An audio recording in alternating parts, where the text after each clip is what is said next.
Welcome back. This segment of our show brought to you by Parkside Cabin Rentals. Fall is here. Leaves are changing in the Smokies, or at least they will be soon. No better time to get your own place in Sevier County, your very own place. That's what you get when you rent a cabin through Parkside Cabin Rentals. The Ogle family's been doing this hospitality thing for, almost 100 years. That's pretty good.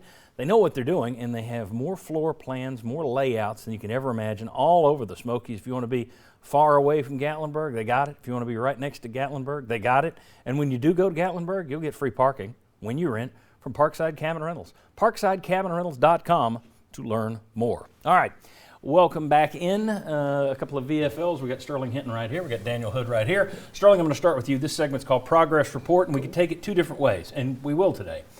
You are going to tell us somebody you felt made progress. Daniel's going to tell us an area where Tennessee needs to make progress.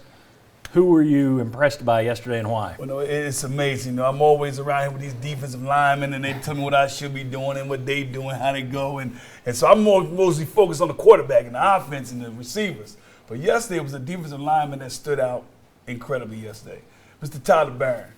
He played an incredible game yesterday. He moved him outside, he moved him inside, he made plays at both positions, and was amazing because he was running around with reckless abandon in there, creating so much havoc inside the offensive line for Pittsburgh. It freed up Beasley.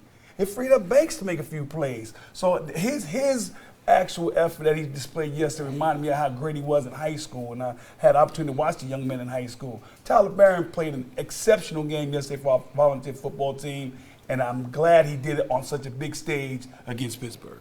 Very good. And he was the guy that got the strip sack that Amari Thomas recovered. Absolutely. And you guys, you get to play offensive line a little bit later. We're going to be breaking that down.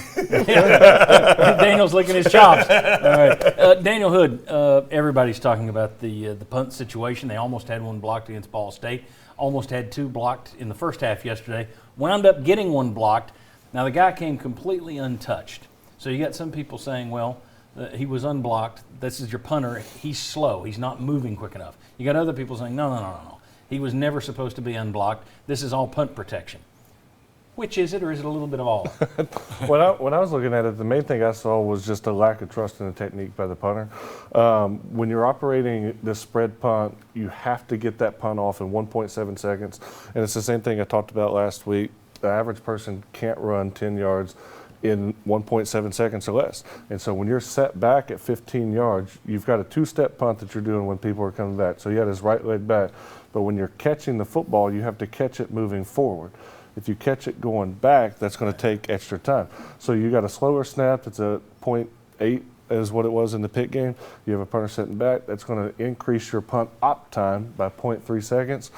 And that's all you need to get there to do it. So he's got to trust the technique of, I know that my snap's going to hit me in my hips. I'm going to catch it right here and the laces are going to be up. You have to trust your snapper to do that. And whenever we see the ball snapped, you have to start moving forward and trust. Stepping into it when it gets there. Stepping into it, boom, 1, 2. And that guy will never get there. You're going to leave that guy unblocked. The person, because he's outside of the tackle box. The person that can get there in 1.7 seconds or what your wedge is there to block for. All right, very good. Explain that for a lot of folks. Appreciate that. Somebody to explain something else here. We do the stats that mattered. And we've got Josh Ward joining us. And Josh, each week we try to get you to go inside the numbers a little bit and tell us where the game was won or lost. You got some stuff for us today, I'm sure. Yeah, Tennessee lost a close one last year, won a close one this year. This graphic will show us exactly how it was done. We go through three stats to compare here, and two that will really stand out, I think. Starting with the turnover battle, Tennessee lost 3-0 last year. Close game that's going to go back and forth. You can't lose 3-0. It was even yesterday, and Josh Heupel will say we need to be better, but they were better than a year ago. Penalties last year were a disaster. 13 penalties last season for 134 yards. We talked about it a lot on this show the next day.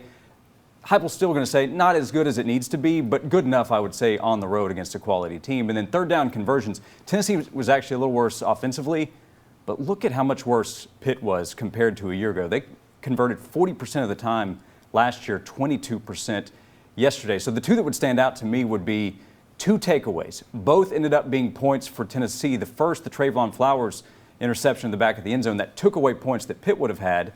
And then Tyler Barron, who we were just talking about a moment ago, him taking the football away, that set up points for Tennessee that ended up being critical to go into the half. And then back to third down conversions. At the start of the season, we said Tennessee has to get off the field on third downs. And yesterday, struggled a little bit in the first half, but knocked out Keaton Slovis, a backup quarterback, had a much tougher time.